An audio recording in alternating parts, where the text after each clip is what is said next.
Big Money Bound TV, RRT Posse, YouTube. If you're new to the channel, please like, subscribe, and turn on post notifications. I release scheduled videos every Monday, 12 o'clock a.m. Eastern Time, but I also release some unscheduled videos throughout the week. Now, if you're returning, welcome back. I appreciate all of the support. Thank you. Today's video, another Q&A. I think this is like Q&A 4 of Q&A number 5, but this one is different. This is a Q&A with questions exclusively from Big Money Bound TV channel members. Those are people who chose to pay a monthly fee for exclusive Big Money Bound TV content. So they see all kind of family-oriented videos, baby showers, baby being born, official Big Money Bound $20,000 paychecks that a lot of people ain't get to see. So if you want to see that, you got to be a channel member. So without further ado, we're going to get into this Q&A from Big Money Bound TV channel members. What do they want to know? What questions did they ask? We gonna get into it. You just gotta keep watching. Just keep watching. What we represent, man? Big Money Bound. So let her know, man. Big Money Bound. The kids, man. We got the kids, man. I like doing Q&A videos, dog. It's like I can just be like, it's like we one-on-one, like we just keeping it real. All right, let's get to these questions that they asked. Here we go. First question I was asked is, how is it working at those hospitals in Texas? Man, working at those hospitals in Texas, it was different. It was eye-opening. Like, you realize that respiratory therapy is done the same everywhere, but respiratory therapy not done the same everywhere. Hey, that's how I can explain that. Like, if you got that channel membership, you know I took a few trips to Texas. You know I've been there quite a few times. So one time I went there, I was in a small hospital. Like, it was talking about 80 beds. Another time I went there, I was in a huge hospital. We talking about 800 beds. You talking about like, they had 24 therapists on hand for one shift. It was 24 therapists for one shift. But hey, I discussed that during that channel membership video. Well, an exclusive video for the channel members. So it was like, it was different, like I said, but for the most part, it was always like, it was cool. It was never like too like overbearing. It was never nothing that I couldn't handle. Even though we had to work 6 days a week with 1 day off, and your day off, you can't really be out there like ripping and running. You gotta go to the store and back. You got like an hour and a half to use the car. That was the rules. Some people kind of bent them, hey, but me personally, when it's about that fitting, about my money, I don't play with that. I don't want to give nobody no reason to have me up under a radar saying we got to send them home, this and that, because this is how I provide for my family. So that's how them hospitals was in Texas, dog. It was like, it was different, it was eye-opening, it was nothing I couldn't handle though. Another question is, if you went back to school right now, what would it be for? Right now, like, I wouldn't be going back to school right now. Like, ain't no going back right now. Like, I wouldn't, like, hey, school is key. If you want further education, go ahead. But me, right now, where I'm at with it, and like the business moves I'm trying to set up, and like the fetty I'm seeing, and like how I can really like, I'm in position to really like set up some generational wealth and really make my money, and make money while I'm sleeping and snoozing, views while you snooze and all that kind of stuff. Like, I wouldn't be going back to school right now. I wouldn't be going back, dog. Hey, but school is key, man. Make it happen. Like, school got me here. Respiratory therapy saved me. But I'm on like my trajectory is a little different. So like school, not really. I tried going back to school when I became a therapist. I tried going back. I went back to school, but they kicked me out of school because I never showed up. Because every time I was about to go to work, every time I was about to go to school, my job would call me and say, "Hey, we need help. Can you come help us?" And that was time and a half. And I just came from struggling, so I didn't show up to school, man, and they just withdrew me from the classes. That's not funny, but that's what happened. I see you cop some 5 fits, but what's your go-to store to purchase the most drip? Alright, hey, that's real, bro. Thank you for, I know, I make sure my dress code is good, and I make sure my baby boy good. But if I could say, like, my go-to store, like, yeah, I can find some nice stuff there. PacSun. I ain't gonna lie to you, dog. PacSun for the graphic tees. I'm like, PacSun, the graphic tees are like, they got sometimes they have like some real nice like graphic-y button-ups. That's just like, I know, even if I'm just like, it depends on what the mood is. If I'm going out on a date with like me and Jody Joe, real like upscale, like sophisticated, and I won't wear just a graphic tee, so I wouldn't go there before.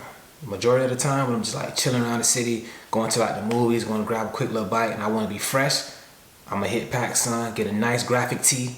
I already got so many shoes, get something to match that, and that's how I'm styling like that. So my go-to store, PacSun, for the graphic tees. And sometimes they have like decent jeans, decent tight pants. So I gotta say PacSun, man. What travel company are you with? Big Money Bound LLC. That's who I'm with. Big Money Bound LLC. And I wasn't really with a travel company. It was more like a pandemic company. So it's not like I work hand in hand with like a company out. They got travel jobs set up for me this month, next month. It's a pandemic. Call in. We need help. Just so happened I know how to get into that. It's a certain way you gotta dial them numbers. So when they come back and they say how you get in, you wanna know how to get in, contact me and I'll let you know. You gotta hit a couple numbers first before you dial the number. So yeah, that's how that went. How did you get better at working in the ER? Like, when you say how did you get better, that mean I had to be bad at it. So I always been good at it, so I can't really say I got better, but like, how did I like do good in the ER? Just like being like proactive. If you see a patient that come in that's like labor, breathing, history of COPD, you want to make the initiative to go up to the doctor and say, hey doc, I'm gonna go ahead and draw ABG and see where we're at, see if we need to get a BiPAP. Hey man, that's a good idea. I was just gonna put those orders in. Thank you for thinking ahead, being proactive. So now it's like you building a rapport with the people that's the head of the ship, which is the doctors. And now they becoming like trusted. Okay, he know what he doing. I know if he recommends something, I'll go with that. So just like staying on top of things, being proactive, like putting people on BiPAP before they even come up to you with the BiPAP settings. Like they put in the order, but then you put your own settings and they say, hey, who put these settings in? That was me. Hey, that's a great job, man. Great idea. You want to blow off more CO2, increase the rate. So I was just real like proactive with it, man. Just like showing that like I knew what I was doing and I was a therapist. Because the more you show what you're doing, the less people will be on your back as if you don't know what you're doing. So that's how I kind of remained good at it, because I can't say I got better because I was never bad. I was always respiratory therapy or RT posse, you feel me? But hey, good question, man. Thanks for responding. Starting in a small hospital and get your basics down first, or jump headfirst into a large hospital? But that's a good question. Start in a small hospital and get your basics down, or jump headfirst into a large hospital? Either way, you can't really go wrong if you ask me. Either way, like, to be honest, I say go into that large hospital first, man, because in a small hospital, you can have your basics down, but you could be missing like that real deal, top tier stuff, like that real scratch, that real critical situation, that panicking. Like, it's hard to find that in like a small hospital where you're doing like probably like long-term vents, long-term trachs, but you're doing your trach care, you're getting your little vent sets, you're getting your basics down, how to document, how to multitask, how to manage your time. But in that large hospital, you getting that patient just started crashing, went down, we got intubate, cold, blue, CPR. I say jump head first into that large one, because that's gonna give you that real deal, like in the fire experience. You're gonna really learn like under the gun, like under the watch, under that spotlight, like when the lights is on, are you gonna perform? When it's, okay, what should we do now, respiratory therapist? That's what you, so I recommend that big hospital, man. Another question is, how much did you save up before you felt comfortable buying the house? That's a good question, man. How much did you save up? Like, I saved up enough where it's to the point where I had enough in my savings, like after the down payment, after the closing costs, after the buying the furniture, where I had enough in my savings where it was still 5 figures and I felt comfortable. Like I still felt like, okay, I got a little wiggle room. Like if anything goes wrong, if I gotta miss work, or God forbid anything happen, I know I got some emergency funds to really take care of that and still be able to pay my bills. So that's how I can answer that question without getting too personal. Like, you want to know the exact number, I can't give you that. But when all was said and done, I still had 5 figures in a bank account and my savings for like emergencies in case something happened. So that's how I did that. Cause I ain't want to like buy the house and then just be like at zero on my bank account, and I ain't got no safety to fall back on, no safety net, and I'm just trying to build everything back up from scratch with a mortgage, light bill, phone bill, cable bill, gas, food, electricity. Hey man, you gotta think about that stuff, dog. Like it adds up, like toiletries, all of that stuff, man. So I saved up enough where after everything, I still had 5 figures in my savings account. When are you and your lady gonna do the updated house tour? Man, that's like that respiratory paycheck video. You gonna get it, but it's gonna take some time. And with the updated house tour, sometimes like we be like, yeah, we gonna do it. But every other day, like we just got a new fan that I gotta install downstairs. Like every day I gotta like do something new. Every day I gotta do something new. Like we got customized blinds coming into the house. We just got the wall plastic with all kind of sparkling stones. We got my sunroom finna get set up. We got the big money round carpet. We finna install like a warming, what is that? A towel warming rack in the bathroom. We finna put a flat screen TV in the master bedroom. So we still doing stuff so much, and it's like I don't want to show you, and then you miss those updates. You feel me? So eventually it's gonna come, especially to the channel members. The channel members gonna get that. But when, I can give a specific time. Just keep watching. Keep watching. Alright, next question. Do you think it's smart to travel as a new grad? No, don't do that. No. And then all the travel agencies say like you gotta have at least 1 year experience. I say get you at least 3 up under your belt, man. I say get 3, though, just to be safe, because it's your license. You want to really know what you're doing, like for real, for real. 1 year is not enough. Like, I ain't gonna lie. I did travel assignments. Had I did that, just been 1 year in the field, I wouldn't have been ready. But that's just me, probably.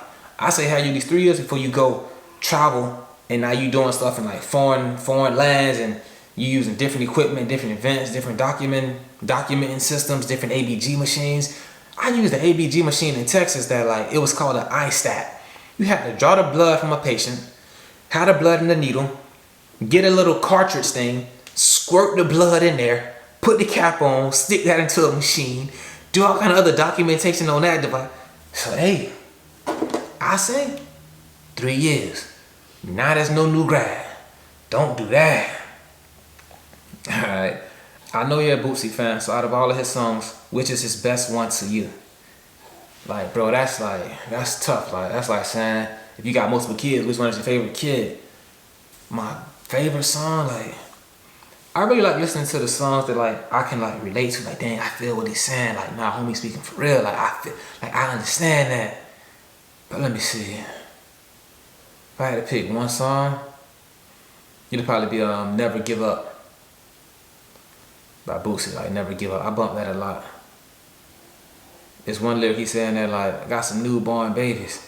They don't even know they daddy rap yet. They ain't even got teeth yet. Gotta get G-stacks. Real facts make money, but I give back. Gotta feel that. Like, come on, dog. I make money, but at the same time, like, bro, I do a lot of giving back. Like, you gotta feel that. Like, I don't see people, homeless people outside the store begging for money. I go in there and buy them something to eat, dog. Go ahead, you enjoy that, man. I just seen my dog out down the street, gave him $20. Like, hey, man, take that, do your thing, man. He thought I was selling drugs, so I had a lot of money. But no, respiratory therapy saved me. Like, respiratory therapy got me here. So, it'd probably be that song. Another line he also said was, "House on the hill just turned 25. Pressure on my shoulders, man, I can't quit." Nah, like, I feel you, dog. When you get that house, it's real. Like, it's for real. Getting the house is kind of the easy part, but now you got to keep it and maintain it and, like, make sure your bills is paid, everything up to date. Because, like, I've been, like, evicted out of a home as a kid. I don't want that to happen as an adult, so pressure on my shoulders, man, I can't quit. Now, like, my girl and my son in here, like, they looking at, bro, it's for real, man. So, Never Give Up by Bootsy, man. Never give up, bro. Yeah, good question. This isn't related to respiratory, but have you saw the new Genesis GV80 SUV? That thing is clean, bro. Genesis GV80 SUV. Nah, I haven't seen it. Like, I'm just a Mercedes-Benz type person. I just love the Mercedes-Benz, the luxury that they provide to you. Like, it's second to none. Like, that luxury that Mercedes-Benz give you. Even in like the lower class models, you got an A-class, a C-class, you still gonna get that luxury.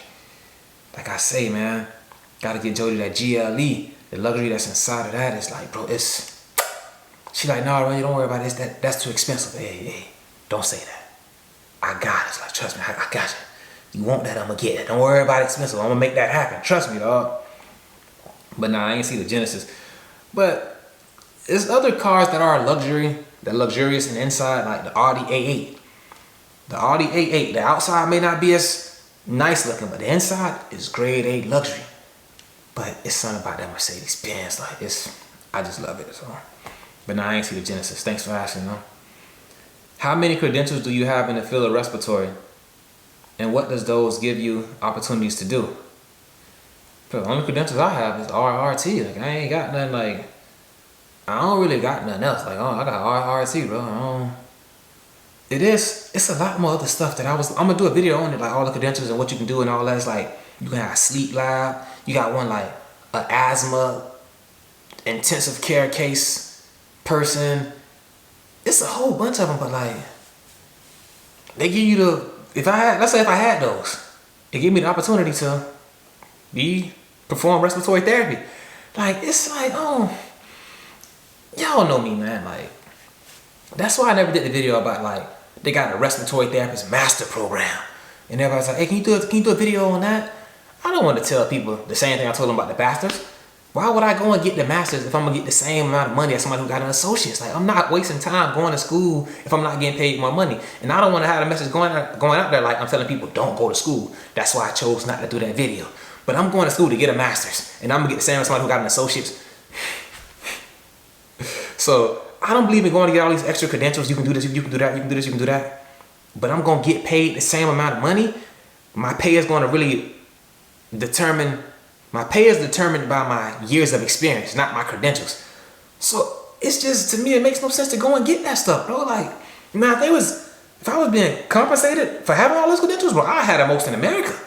But they not gonna see. I'm getting a little grumpy because I'm emotional about it. I'm passionate about it. I'm for real. Like, people got all these credentials, this, that, and getting paid the same amount of money as somebody who's been doing it for 10 years and they doing it for 10 years. But they got credentials. So yeah, all I got is RRC, registered respiratory therapist, man. That's my credentials. That's what I got. They give me the opportunities to perform respiratory therapy just like the rest of them would, dog. Hey, man. Nice question, Brady. I appreciate all your support. You've been rocking for a minute. I know you rock with the Miami Heat, and they're not doing bad. But who do you think will actually win the NBA 2022 championship? Y'all know I love Miami Heat, dog. Like, all the Florida teams, that's who I'm rocking with. Who gonna take that ship in the NBA? It's looking like Golden State Warriors, man. They doing damage to the league, and they only got Klay Thompson back. Your boy Steph Curry is going crazy. I'm trying to make it my business to go to a game when they play down here in Florida. I don't care if it's Orlando Magic or it's the Miami Heat. I gotta go to a game. You know, I gotta be near like that front row. I gotta get there. And when I go to it, there will be a YouTube video. But most likely, since that's family oriented, that's gonna be for the channel members. So like I'm saying, like, you gotta get that channel membership. Okay, another question. It's known that the respiratory therapy field has been in the works to transition to a bachelor's only degree for years. Do you think it will ever happen? And why do you think it hasn't happened yet? I did a video on this topic before. We were just talking about the bachelor's degree. Like, they've been saying that the respiratory therapy program was gonna be mandatory for anybody who could become a respiratory therapist. They was gonna need a bachelor's degree. They've been saying that since before I was in the program, when I was in the program, and now they're still saying that years after I left the program. And why it hasn't happened yet, I believe because like the amount of respiratory therapists is not that saturated. It's a lot of us, but it's not too many to the point where, okay, we gotta slow down how many we putting out at a time, because it's like no jobs and people just going elsewhere. So once it becomes like jam packed, well, okay, it's too many coming out that nobody can find a job. We gotta like slow this down a little bit. Let's slow this down about 4 years, because 2 additional years, prereqs, program, another 2 years for the bachelor's. That's gonna be like 6 years. So that's gonna take some more time. That takes 6 years. I've been doing this for 20 years. Another 6 years, I may retire. So that's one spot for this person. And that's going around like everybody in America. So that's gonna make it like easier for the new grads to get out there and not get a chance of employment, because everybody like retiring and is giving a grace period for people to get out of the way. That's when I think it's gonna happen. That's why I think it hasn't happened yet, because it's not gridlocked yet. People still getting out, they still finding jobs. Now once it becomes gridlocked, well, okay, it's too many and ain't no jobs, We gotta slow down people that's coming on the back burner. That's what I believe. Could be right, could be wrong. Thanks for asking that question though. How do you adapt to seeing so much death in the hospital field, but not take those emotions back home with you? I think they got a lot to do with like just my upbringing and my childhood, man. Like, I lost so many loved ones coming up, bro. Like so many loved ones I seen pass away and just transition to the other side.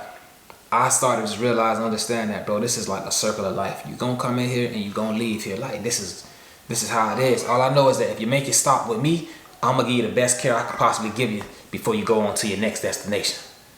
And that's just how I deal with it. Like everybody that's here on planet Earth, 100 years from now, no one is gonna be here.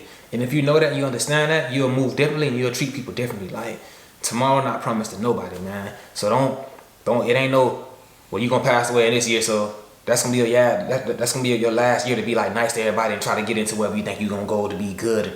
Bro, treat everybody how you want to be treated, man. Just live, just do your thing, live right. You know right from wrong. And that's how I deal with it, bro. Like it's a circle of life, bro. Like 100 years from now, everybody who here ain't gonna be here.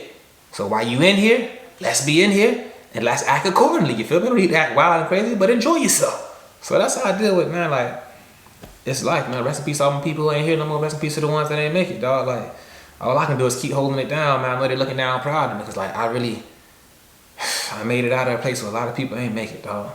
Nice question. Fitness question. What do you think is the best drink after a fitness workout for recovery? Water. I don't really believe in all those like protein shakes, this and that, mixtures and powders and shaking it up and drinking that. I believe in hard body, no steroids. So I don't mess with none of those protein shakes, all that nonsense. Put this powder with that powder, mix it with soy milk and drip this and put a banana and split it up and add peanut butter and then dip it and double dip and warm it up and drink it. Like yeah, I don't want to get strong that bad. I don't want to be like this here that bad when I'm doing all that. Nah. Genetics will get me there. I pump the weights, I drink water, and that's what I do, dog. So for me, it's water. Hey, my son, okay? Hey, man, fatherhood, my baby boy, he trying to, he 8 now, he's trying to go to sleep. Hey, good question, bro. I watch this channel a lot, and most YouTubers boast when it's their birthday and look forward to B-Day wishes and even cash out gifts. It stands out in a good way that you don't, but why don't you? Like I just said, bro, like, growing up, like, man, I had, like, the best birthdays, like, as a kid, like, the best birthdays. My mom would throw me like the best, biggest birthdays, like all my family there, my friends there. Like it was amazing. Like it was so much love and like family oriented. But like over the years, I lost so many people I love and that's close to me that it's not even the same. So it's my B-Day, but it's like remembering what it was, it could never be like that. So I just thank the Lord for sending another day, man, and just try to keep it nice and cordial between me and my people and not even brag and boast about it. Because like aside from that, people already know my name. They already know I'm in the state of Florida. They know what college I went to.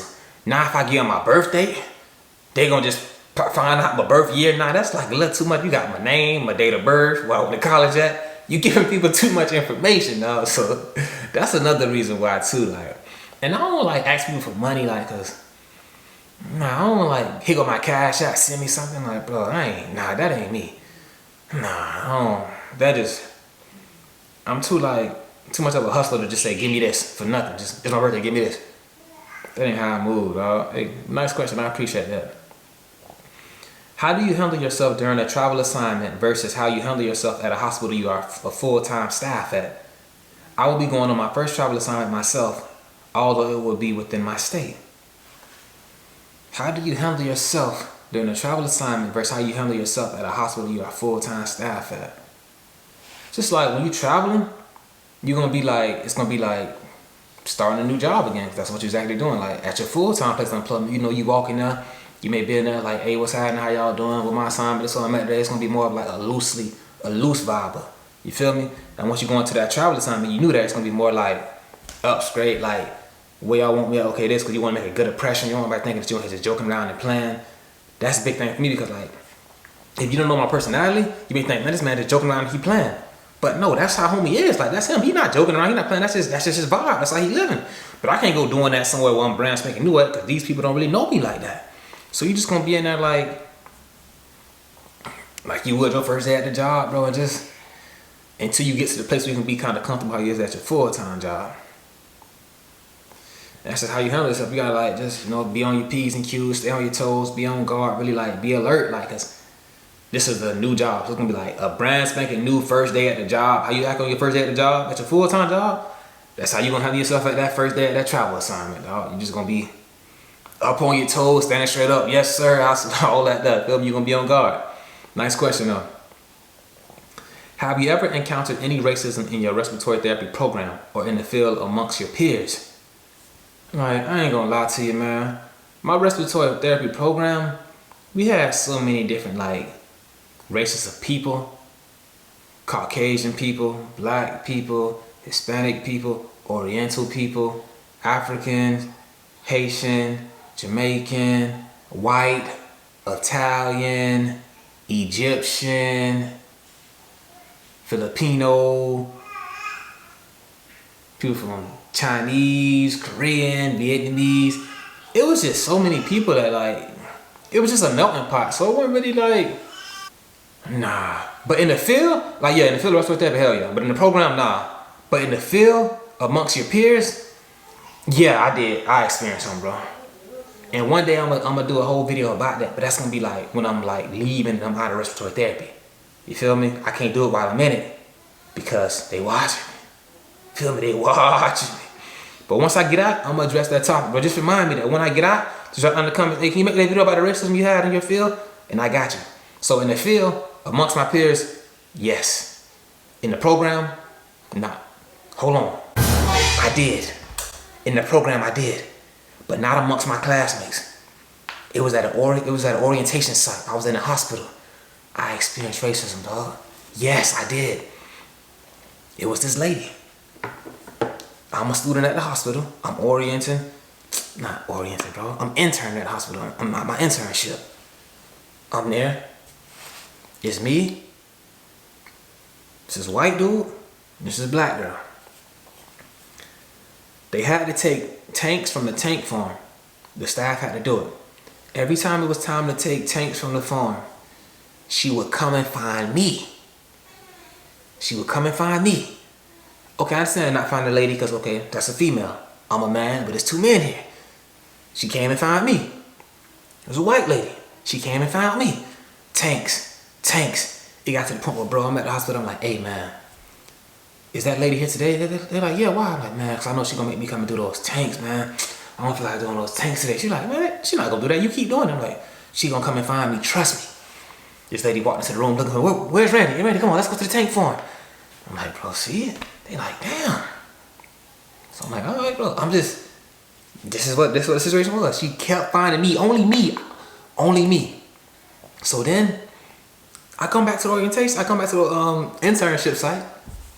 She don't find me for tanks no more. I'm like, all right. She don't find me or she don't find another dude. She just like, we don't help no more. I'm like, damn, I wonder what happened. Whatever. Then one day, a dude told me, I was like, hey, man, that situation between you and that other therapist, we had brought that up in one of our meetings, man. You see why you don't do that tanks no more? Like, what? They like, yeah, man, a lot of people stood up for you saying that. That's one right. It's two men in here. Why you keep picking on this young man? And is it racism? Is it so that's why you don't do it no more. I'm like, all right. And then just so happened, another time, I was at my internship. I was interning with a lady that was friends with the lady who kept picking on me to do the tanks. But like, I can't even say picking on me because like, bro, whatever. I'm here. I do the tanks. I just want to become a therapist and get hired, bro. So I don't really want to like complain, but at the same time, like, damn, bro. So I'm interning with her friend. The lady called her and was like, okay, hey, what's going on, yada, yada. Now, she don't know she on speaker. She don't know she on speaker. I'm just being quiet. Okay, hey, who you with? Oh, I'm interning. I got Randy with me. Soon as she heard I got Randy with me, that lady said, make his ass do tanks. Make his ass do tanks. Make his black ass do tanks. Whoa, make his black ass do tanks? The lady on the phone like, okay, I gotta go. The lady was like, I'm so sorry. Like, what do you think that was about? Like, why is she doing that? So in the field, hell yeah. In the program at the hospital, hell yeah, man. Hey, dog, but hey, I'm still here. Big money bound. It's possible.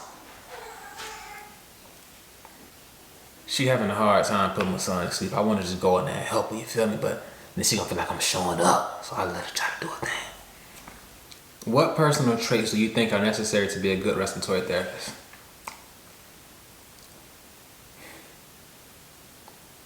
The love. The love. The trait of the love. That can be the love for respiratory therapy. The love for the income you get from respiratory therapy. The love to provide for your family. The love of being employed. If you got the love, you're going to do everything to keep your job and do everything in order to keep your job. You're going to be a great therapist. You're going to do everything right. You ain't going to try to make no mistakes because you got the love of your family. You got the love of the money to provide for your family. So as long as you got the love, you're going to make it happen because you don't want to like put your family at risk. You don't want to put your job at risk. You don't want to put the love of like providing for helping others at risk. Just like the love. Does that make sense? The love. As long as you got the love trait, you're going to be good. The love personal trait, like let's say the love of money. The love of respiratory therapy. The love of taking care of people. The love of being employed. You're going to be a great respiratory therapist because like you love all these things. Like that's what got you glued on tight. So people try to make it seem like, if anybody ever try to make it seem like, oh, you just doing this for money, you doing this, that's bad, that's bad. No, that's actually very good because if I'm here for the money, I'm going to do everything in my possibilities to keep getting this money, which means doing my job the correct way, which means understanding ABGs, understanding events, understanding what to do in the CPR situation, understanding what to do in the cold blue, how to intubate, in the ER, on the floors. So that's not really bad because I'm doing my job and I know what I'm doing. So I'm starting to like, oh, you just talk about money, talk about money. I'm big money bound. So there's somebody saying that, oh, I just do it for the love of helping people. All right, bro. So you was doing it because you want to help somebody? You can help somebody anywhere. You feel me? But you can't get this kind of respiratory therapy money anywhere. So as long as you got the love, dog, you good, man. That's a good question, bro. I remember your video stating why you didn't want to do nursing.